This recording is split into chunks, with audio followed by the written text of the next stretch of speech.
মনুষ্য জীবনটা হচ্ছে সবচাইতে শ্রেষ্ঠ জীবন। এই সংবাদ শুনলে তোমরা আরো খুশি হবে যে দেবতার চেয়েও এই দেহটা অতি দুর্লভ, মানব দেহ প্রাপ্তি হওয়া। কারণ কি, প্রশ্ন যদি কেউ করে প্রভু কেন জন্ম যেটা হেল হয়, মানে পশুরও পত্নী আছে, ছেলে মেয়েরা আছে, তাদেরও সংসার আছে, তা আমরাও সংসার করব, তা ক্ষতি কি? তাহলে সব হবে। চারটা জিনিস মানুষ পারে, চারটা জিনিস পশুরাও পারে। আহার, আহার পশুরাও করে আর মানুষরাও করে, এখানে মিল আছে। নিদ্রা, নিদ্রা পশুরাও যায় আর নিদ্রা মানুষও যায়, এই দুটো জিনিস মিলে গেল। ভয়, পশুদের মরার ভয় আছে, হ্যাঁ, তাই বাঁচতে হবে, তাই লড়াই করে, ছুটে পালায়, হ্যাঁ, সাবধানে থাকে। মানুষও তাই করে, বাঁচবার জন্য কত চেষ্টা করে। তাহলে মানুষেরও ভয় আছে, পশুরও ভয় আছে। মৈথুন, পশুরা স্বামী স্ত্রীতে মিলন হয়, নারী পুরুষে, মানুষেরও। দেখেন কি সুন্দর মিলিয়ে দিলেন। পশুদেরও চারটা জিনিস আছে, মানুষেরও চারটা জিনিস আছে। তারপরে যেটা আছে সেটা মানুষের থাকে, পশুর থাকে না। সেটা কি? মানুষের মনুষ্যত্ব আছে, বিবেক আছে, বুদ্ধি আছে, জ্ঞান নিতে পারে, জ্ঞান দিতে পারে, ওটা পশুরা পারে না। সকালবেলা উঠে মানুষ প্রণাম করে ভগবানকে, করে, কেন করতেই হবে? যার দয়ায় আমরা বেঁচে আছি তাকে সম্বর্ধনা, তার স্তুতি, তার বন্দনা করা, এটা মানুষের কর্তব্য। তবে প্রভু সবাই তো করে না, অনেকেই তো করে না, তাদের কি হবে? হ্যাঁ, যেটা আছে সেটাই হবে। এটা কি মানুষ আর মানুষ হবে না? পশুরা প্রণাম করে না, তা মানুষ যদি না করে তাহলে ভগবান তাকে পশুর দলে দিয়ে দেবে। হ্যাঁ, এই বৃক্ষ সম হইনু মিছে মায়ায় বাধ্য হইয়া বৃক্ষ, তোমাকে বৃক্ষ জন্ম দিয়ে দেবে, কারণ তোমার মধ্যে মনুষ্যত্ব নাই। এই জন্য কৃষ্ণ কথা শুনতে হবে, আর একটু মগজে নিতে হবে, ভাবতে হবে, তবে বাধ্যকতা নেই, করতেই হবে। কোনো মহাপুরুষ বলেন, বলে ভেবে দেখুন কি করা উচিত। হ্যাঁ, তা সেইটা এই হরিনাম শুনছেন বলেই আপনাদের এই কথাগুলো শোনার সুযোগ হয়েছে, আমাদের হয়েছে। এই সুযোগটা সব জায়গায় হবে না, এই জন্য শুনতে হবে। কি করবেন, করবেন কিনা, মানবেন কিনা, ওটা প্রত্যেকের স্বাধীনতা। এই জন্য ভক্তমন্ডলী মায়েরা আজকে গৃহস্বামী ভক্তপ্রবর তার ভগবানের দিন আরতি উপলক্ষে আজকে হরিবাস তৈরি করেছেন, মনের বাঞ্ছা, এবং তার নাতির অন্নপ্রাশন উপলক্ষেও এই অনুষ্ঠান সংযোজিত আছে। খুব ভালো। উনি প্রতি বৎসরে এরকম একটি ভক্তির অনুষ্ঠান উপস্থাপিত করে থাকেন মানুষের কল্যাণের জন্য। তা ওনার ইচ্ছাটা সদিচ্ছা বলে এতগুলো মানুষ সেই সুযোগটা লাভ করতে পারে। এত বলি গৌরাঙ্গ মহাপ্রভু কি খুব সুন্দর হয়েছে। বোধহয় আর একটু হওয়া দরকার ছিল, ভক্ত অনেক, যেন মনে হলো জনা পাঁচেকের বেশি নেই। তো এটাই থাকবে না, আরেকবার হবে। এত বলি গৌরাঙ্গ মহাপ্রভু কি কিছুটা বেড়েছে, না বলা যাবে না, বাড়ছে। তা নিত্যানন্দ প্রভু কি আরো বাড়ছে। তবে কথা যদি এটাই হয় যে অতএব কলিযুগে নাম যজ্ঞ সার, এই নাম যজ্ঞ মানে সন্ধ্যা থেকে সকাল পর্যন্ত, এও যজ্ঞ। কিন্তু ইয়াও যজ্ঞ, আমি 1 ঘন্টা হরিনাম গাইব, আমি 1 ঘন্টা ভগবানের কথা শুনবো, এটাও যজ্ঞ।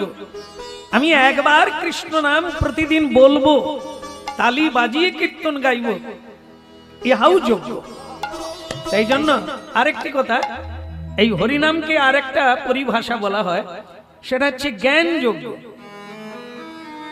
এই হরিনাম কীর্তন যেখানে হয় তাকে জ্ঞান যজ্ঞও বলা হয়। কেন বলা হয়? না অজানা কি জানতে পারি, অজ্ঞানতা জ্ঞানের দ্বারা, আলোর দ্বারা অন্ধকার দূরীভূত হয়ে যায় হরিনামের দ্বারা, তাই একে জ্ঞান যজ্ঞও বলা হয়।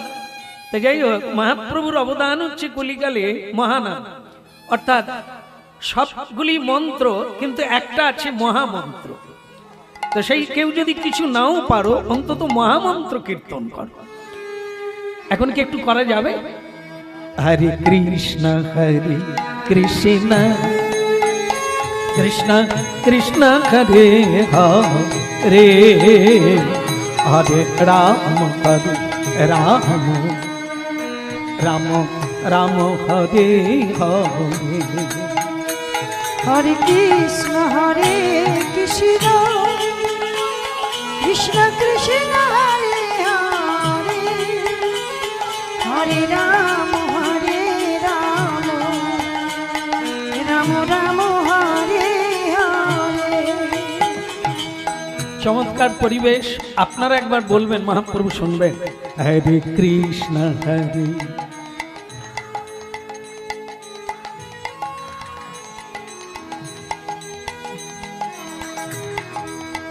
খুব সুন্দর।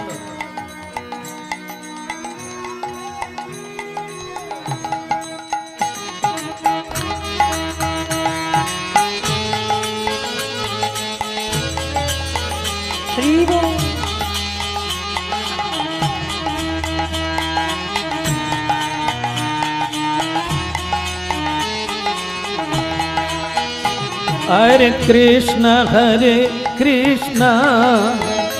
कृष्ण कृष्ण हरे हरे, हरे राम राम राम राम हरे हरे। हरे कृष्ण कृष्ण कृष्ण हरे हरे, हरे राम राम राम हरे हरे। हरे कृष्ण कृष्ण कृष्ण हरे हरे, हरे राम राम राम हरे हरे। हरे कृष्ण कृष्ण कृष्ण हरे हरे, हरे राम राम राम हरे हरे।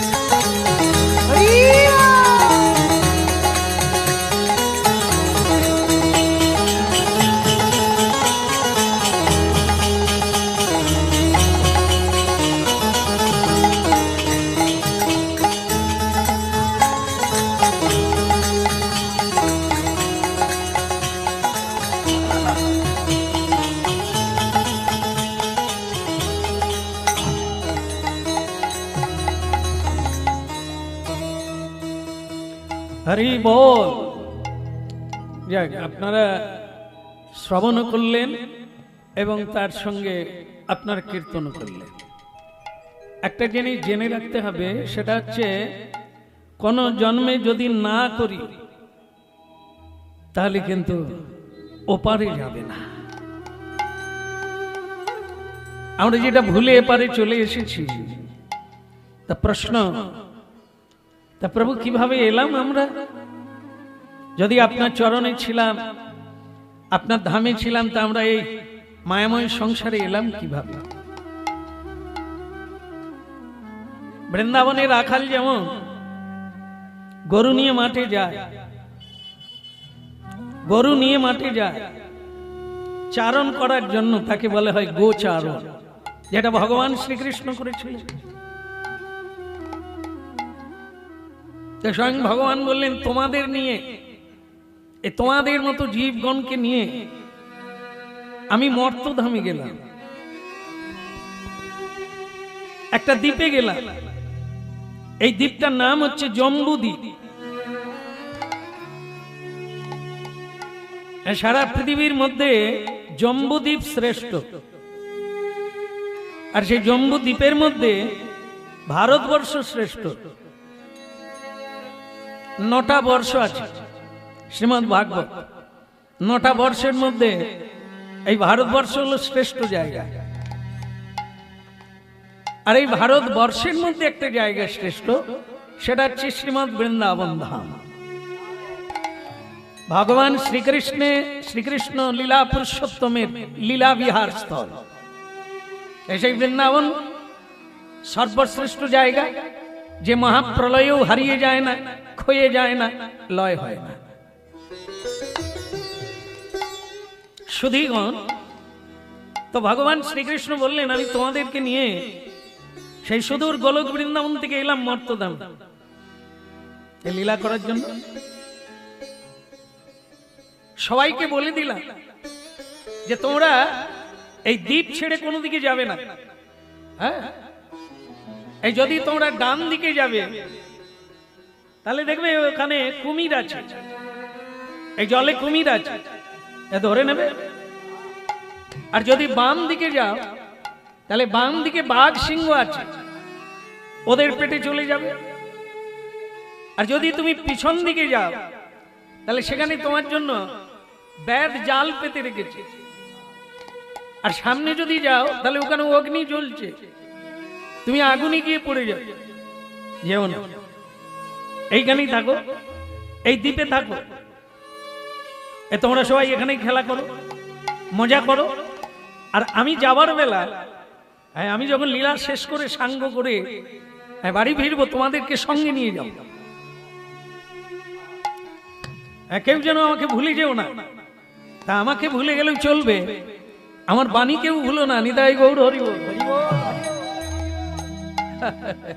ভগবানকে মনে রাখা তোমাদের কাজ নয়, পারবে না, কিন্তু আমার বাণীটা মনে রেখো। হ্যাঁ, আমাকে দেখতে পাও না, আমাকে ধরতে পারো না, আমাকে ছুঁতে পারো না, তো সেটা কঠিন। কিন্তু আমার বাণীটা যদি কেউ ধরে রাখো তাহলে বেঁচে যাবে, আর না হলে হারিয়ে যাবে। তা ভক্তবৃন্দ, সেটাই হলো যে এই জম্বুদ্বীপে ভগবানের সঙ্গে আমরা এলাম। তা ভগবান বলে দিলেন যে এদিকে যেও না, ওদিকে যেও না, এদিকে যেও না, সেদিকে যেও না। কিন্তু আমরা তো একটু চালাক, আমরা একটু বেশি চালাক। তাই যেটা না বলে গুরুজনরা আমরা সেটাই দেখি, সেটাই করি। হ্যাঁ, যদি বলে তুই এই জ্বালাময় সংসারে বিয়ে করিস না, তা আমরা ভাবি তার মানে ওইটার মধ্যেই মজা আছে, একবার করে দেখি। এই যে আমাদের গ্রামে একজন বাবাজি দুটো বিয়ে করেছে, কিন্তু হরিনাম করে। আমি যদি করি ক্ষতি কি? এই আমরা দেখা দেখি সকলে ফাঁদে গিয়ে পড়ে যায়। তাই আজকে সকলে বাঁধা পড়ে গেল। কি ভগবান বলেছিল দ্বীপ ছেড়ে কোথাও যাস না, আমরা সেই দ্বীপটা ছেড়ে নানা গলিতে ঢুকে গেলাম। হ্যাঁ, কাম ক্রোধ লোভ মোহ মদ মাশ্চর্য, 5টা গলি, ষড়রিপু 6টা। তাই ভক্তমন্ডলী মায়েরা, এই আমরা নানা গলিতে ঢুকে গেলাম। ভগবান বিকেল বেলায় এসে বাঁশি বাজালেন, ডাকলেন, আমরা তার কথা শুনি না। ভগবান যাদেরকে কাছে পেল নিয়ে চলে গেলেন, আমরা থেকে গেলাম।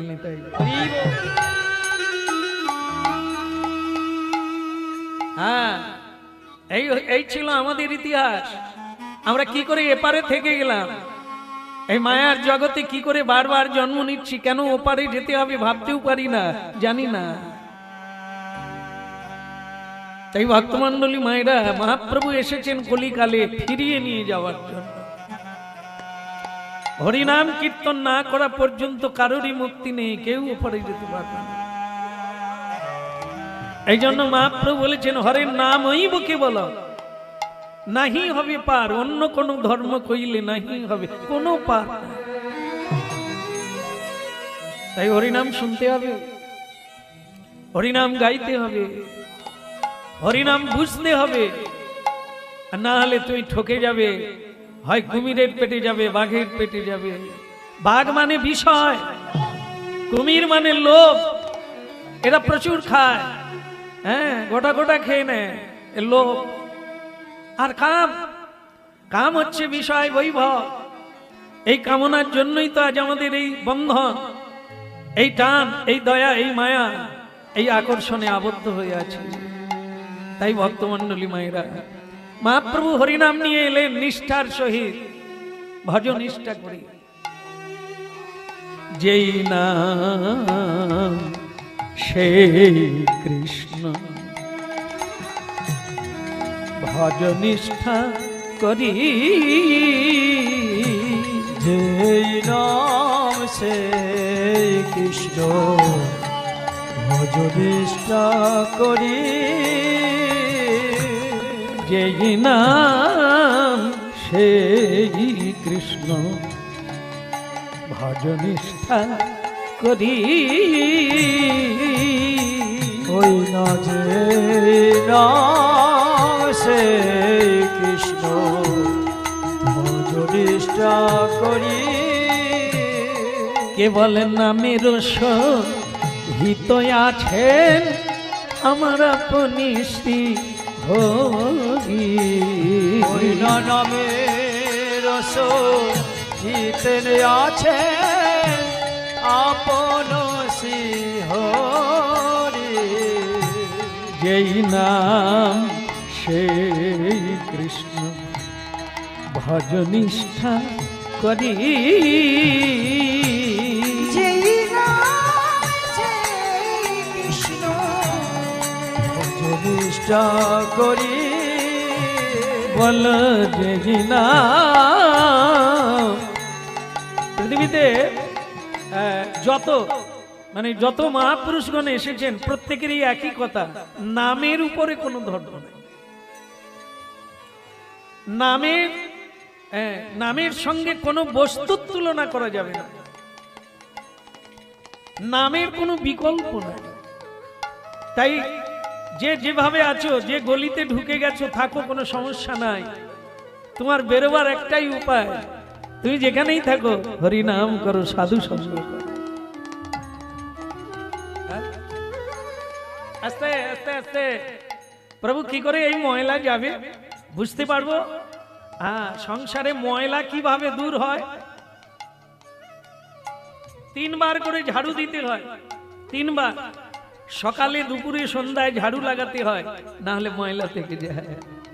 ঝাড়ু দাও, ত্রিসন্ধ্যা ঝাড়ু দাও, ত্রিসন্ধ্যা, সন্ধ্যা একটা না 3টে। সূর্য ওঠার আগে তাকে বলা হয় ব্রহ্ম মুহূর্ত কাল, 1 ঘন্টা আগে। সূর্য সকালে উঠার 1 ঘন্টা আগে উঠতে হবে, আর এই ব্রহ্ম মুহূর্তটাকে ধরতে হবে। ওই সময় একটু হাতে তালি দিয়ে কীর্তন করো নিতাই। যেই নাম সেই কৃষ্ণ ভজ নিষ্ঠা করি। এরপরে মধ্যাহ্ন 12টা, 9 বেলা আর 9 অবেলা। কি সিদ্ধান্ত ভারতীয় সাধু ঋষি মুনিগণের বাণী! কেন এই 3টে সময় ঝাড়ু দেওয়ার চেয়ে তো দর্পণ মার্জন করার সময় দিলেন? কারণ 12টায় এমন একটা সময়, 9 জোয়ার আর 9 ভাটা, এই সময় জল দাঁড়িয়ে যায়। ঠিক তেমনি মানুষের চিত্ত চাঞ্চল্য দূরীভূত হয়ে দাঁড়িয়ে যায়। তাই এই সময় হরিনাম করো। এই 2টো সময় হলো। আরেকটা সন্ধ্যা, এই 2টো সন্ধ্যা, হ্যাঁ, আরেকটা সন্ধ্যা হলো এই যখন গোধূলি বেলা, মানে সূর্য ডুবতে যাচ্ছে আর চন্দ্রমা চাঁদ উঠতে যাচ্ছে, একে বলা হয় কি সন্ধিক্ষণ, মিলনক্ষণ। একজনা যাচ্ছে আরেকজনা আসছে। এই সময় হরিনাম করো। গলায় কাপড় দিয়ে পবিত্র বসন করে পবিত্র আসনে বসে উত্তর দিকে মুখ করে হানি তাই গৌরাঙ্গীর নাম। যেই নাম সেই কৃষ্ণ একবার ভজ নিষ্ঠা করি।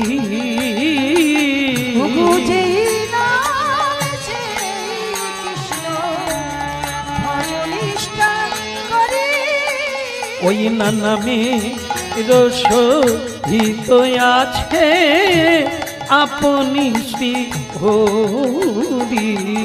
নামের সহিতে আছে আপন শ্রীহরি। যেই নাম সেই তো কৃষ্ণ ভজ নিষ্ঠা করি।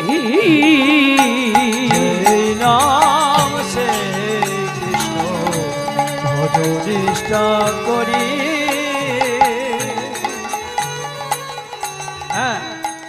ভালো লাগলো। দীক্ষা যদি কারো নাও হয়, মানে এখনো হয় না, তাহলে হরিনাম করো, মহামন্ত্র নাম কীর্তন করো, 3 বার জপ করো। এগুলি আগে করা যায়। আগে কেন করতে হবে? দীক্ষা হলো না। আরে বীজ, জমিতে বীজ কখন দেয়? আগে হাল করতে হবে, নাগল করতে হবে, মই দিতে হবে, মাটি পাট করতে হবে, মাটি তৈরি করতে হবে, তারপর তো বীজ রোপণ হবে। তাই হরি নাম দিয়ে চেত দর্পণ মার্জনং ভব মহা দবাগ্নি নির্বাপনং শ্রেয় কৈরব চন্দ্রিকা বিতরণং করতে থাকো। আর সবচাইতে প্রথম যেটা করতে হবে সেটা হচ্ছে প্রণাম। হরিনাম শুনতে গিয়েছো, প্রণাম করে বসে পড়ো, পাবে। এটা শুরু শুরু। কোথাও যাবে, ভগবানকে একটু প্রণাম করে যাও, কার্য সিদ্ধি হবে। যদি কোনো বিপদ হয়, বিপদ ভঞ্জন তোমাকে রক্ষা করবে। আর স্নান করার সময় তুলসীতে জল দাও, জল দিলে জল পাবে, ও বাঁচলে তুমি বাঁচবে। ভক্তি মহারানী তুলসী এ শান্তি প্রদায়, প্রেম ভক্তি প্রদায়। এ দেখবেন আপনারা মিলিয়ে দেখবেন মহাপ্রভুর বাণী, সংসারে সব আছে, একটা জিনিস নাই বলে সেটা আবার কেউ ধরতেও পারে না। শান্তি হচ্ছে না, খেয়ে শান্তি নেই, ঘুমিয়ে শান্তি নাই, পেয়ে শান্তি নাই, নিয়ে শান্তি নাই, কোনো শান্তি নাই। কেন? একটা জিনিসের অভাব। যেমন আপনারা জানেন যে রান্নাতে অনেক রকমের মশলা দেওয়া হয়, জিরা দেওয়া হয়, পোস্ত দেওয়া হয়, ধনে দেওয়া হয়, আরো অনেক কিছু। কিন্তু একটা জিনিস যদি না দেওয়া যায়, মায়েদের মনে পড়ছে সেটা কি? কেরোসিন তেল। কেরোসিন নয়, আসলে আমি তো জীবনে রান্না করি না, এই জন্য বুঝি না এটা। অনেক মায়েরাই সাপোর্ট দিয়েছে, সেটা কি না লবণ। কোন মশলা যদি নাও দাও, কমসে কম লবণ যদি ঠিক ঠিক দিতে পারো, তাহলেও খাওয়া যায়, উপযুক্ত হয়। কিন্তু সব মশলা দেওয়া হলো, যদি লবণটা তুমি দিতে না পারো, তাহলে কিন্তু অযোগ্য হয়ে গেল, অখাদ্য হয়ে গেল। তাই জন্য জীবনে অনেক কিছু আছে, অনেক মশলা আছে, ধন দৌলত মান সম্মান অনেক কিছু পেয়েছে জীবনে, সন্তান আদি আত্মীয় স্বজন অনেক কিছু পেয়েছে। কিন্তু আপনার জীবনে এই ভগবানের প্রতি, তুলসী দেবীর প্রতি, সাধুগুরুর প্রতি শ্রদ্ধা না থাকার জন্য আপনার জীবনটা যেন ফাঁকা ফাঁকা, খালি খালি। আলবাত আর সংসারে যদি একটু ভক্তি মানে ছিটে ফোটা, এটা মিলাবে, এটা বাস্তব, এটা মিলাবে। এটা কেবল শুনবেন না, এখানে শুনবেন, ওখানে গিয়ে মিলাবেন। আগামী দিন জীবন আপনার, আপনি শুধু মিলাবেন। এই ভগবত তত্ত্বগুলিকে মিলাতে হবে, না হলে তত্ত্ব বলে কিছু থাকবে না। সব বাঁধাকপির মতো, যত পাতা ছাড়াবে ভেতর পর্যন্ত কিচ্ছু নাই। এই তত্ত্বটা নিতে হবে, যেটা সব চলে যাবে, তত্ত্বটা থাকবে, একটা বস্তু থাকবে। সেটা কি? এই পৃথিবী একদিন প্রলয় হয়ে যাবে, কিন্তু সেটা প্রলয় হবে না। সেটা কি? এটা যে ভগবত তত্ত্ব, কৃষ্ণস্তু ভগবানও স্বয়ং, যিনি আদি পুরুষ, পৃথিবীর সৃষ্টির আগে আজ ছিলেন, আজ আছেন, পরেও থাকবেন। আমরা আজ আছি, কাল থাকবো। এই ভক্তমণ্ডলী মায়েরা এই তত্ত্বটাই জানতে হবে। আর এই ভক্তি তত্ত্বটা জানতে গেলে এখানে জল দিতে হবে, জল দিতে হবে, যাকে ভগবান মাথায় করে রেখেছে, যিনি না হলে ভগবানের পুজো হবে না, যার পত্র না হলে ভগবানের ভোগ হবে না। সেই কে তিনি? তার গুরুত্ব এত কেন? ইনি আবার বাড়ি বাড়ি বিরাজমান। ভাবতে হবে কেন তিনি বাড়ি বাড়ি বিরাজমান। উনি সাক্ষী রূপিণী ভক্তি মহারানী। ইনি যার বাড়িতে ভক্তি প্রদান করবেন, ওই সংসারে ওই মানে কি বলবো, ওই মশলা নাও থাকলে চলবে, ধন দৌলত মান সম্মান, যদি ভক্তি দেবী থাকে আপনি সম্রাট, আপনি আনন্দময়, আপনি সুখী হয়ে যাবেন। পতিত পাবন শ্রীকৃষ্ণ চৈতন্য মহাপ্রভুর সকল প্রিয় ভক্তবৃন্দ, সাধু সজ্জন বৃন্দ, গৌর গোবিন্দের কথার স্বাস্বাদনকারিণী প্রিয় মাতৃবৃন্দ, ভগবানের দিব্য কথা প্রারম্ভে সকল ভক্তবৃন্দের পাদ পদ্মে প্রণাম নিবেদন করছি। হে আমার নিত্যানন্দের দাস, হে আমার গৌরীর দাস, আপনাদের শ্রীচরণে জানাই আমার অসংখ্য শ্রী রাধা রমন মদন মোহন ব্রজ গোপী নজনা বিধান। শ্রী রাধার মন মদন মোহন ব্রজ গোপী নয়নাভিরা। শ্রী রাধা রমন মদন মোহন ব্রজ গোপী নজনা বিধান।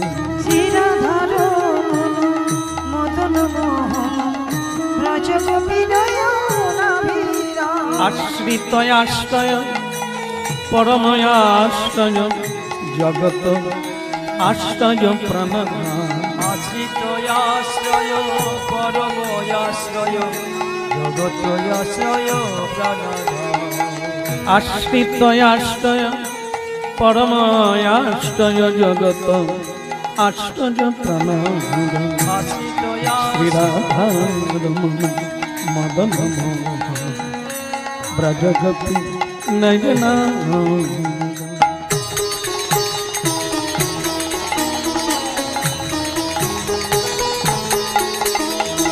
ব্রজ গোপী নয়না বিরাম, ব্রজ গোপী নয়না বিরাম।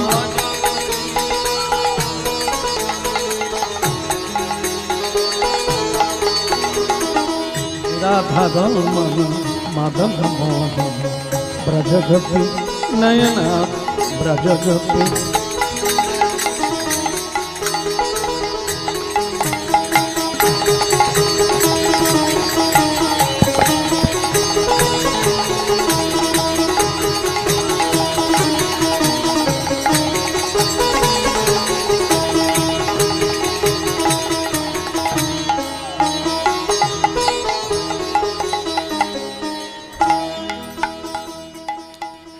অতএব কলিযুগে নাম যজ্ঞ সার, অন্য কোন ধর্ম করলে নাহি হবে পার।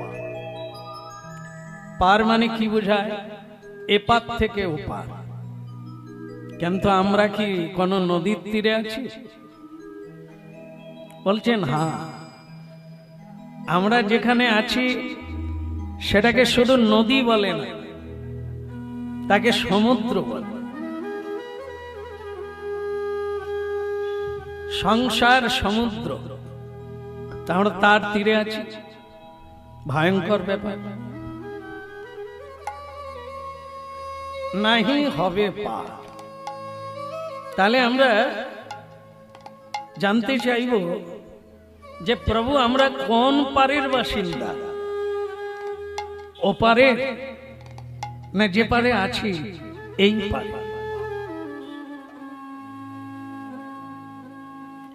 এটা জানার জন্য আমাদের হরিবাসরে যেতে হয়। এটা জানার জন্য শ্রী গুরুচরণকে আশ্রয় করতে হয়। কারণ আমরা যদি ওপারের লোক হই তাহলে ওপারে যেতে হবে, আর যদি এপারে থাকি মানে এপার যদি আমাদের হয় তাহলে তাও জেনে নিতে হবে প্রকৃত আমরা কোন পারের লোক। সংসার যদি সমুদ্র হয় তা আমরা কোন পারে আছি, যেতে হবে কোন পারে। এই হচ্ছে কীর্তনের উদ্দেশ্য, এই হচ্ছে মহাপ্রভুর কলিযুগে আবির্ভাবের উদ্দেশ্য। তিনি এটা মানুষকে জানাতে এসেছেন। কেন জানাবেন? কেন কি তার দায় পড়েছে? পড়েছে বই কি, বাবা মায়ের যেমন একটা দায়িত্ব থাকে, ছেলে মেয়েকে তাদের নিজের পায়ে দাঁড় করাতে হবে, তাদের লালন করতে হবে, পালন করতে হবে, এটা মা বাবার দায়িত্ব। ঠিক তেমনি জগৎ পিতার দায়িত্ব হচ্ছে তার ঘরের ছেলেদের ঘরে ফিরিয়ে নিয়ে যেতে হবে।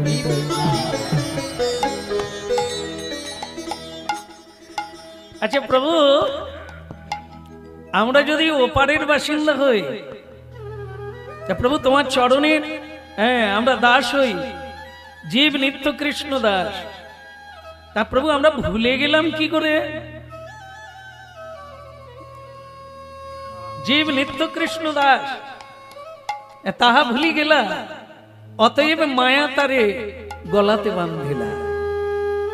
এই যে আজ আমরা বাঁধা পড়ে আছি, এ বাঁধা সাধারণ বাঁধা নয়। আমরা যে বাঁধা আছি তা বুঝতেও পারি না, আমরা যে কোথায় আছি তাও জানি না।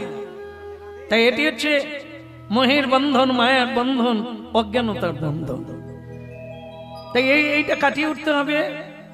সূর্যের আলো যেমন কুয়াশা কেটে যায়, সূর্য যেমন উদয় হলে অন্ধকার দূরীভূত হয়ে যায়, তেমনি মানুষ যখন জ্ঞানরূপী সূর্যের কৃপা লাভ করে, কারো হৃদয়ে যখন জ্ঞান সূর্যের উদয় হয়, তার তখন হৃদয়ের, মনের, বুদ্ধির সব অজ্ঞানতা দূরীভূত।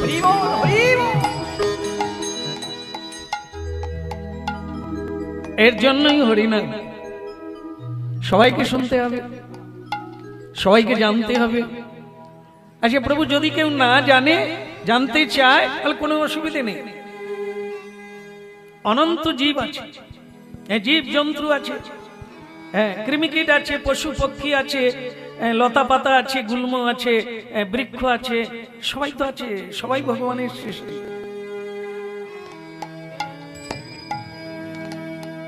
তবে তোমরা জানো না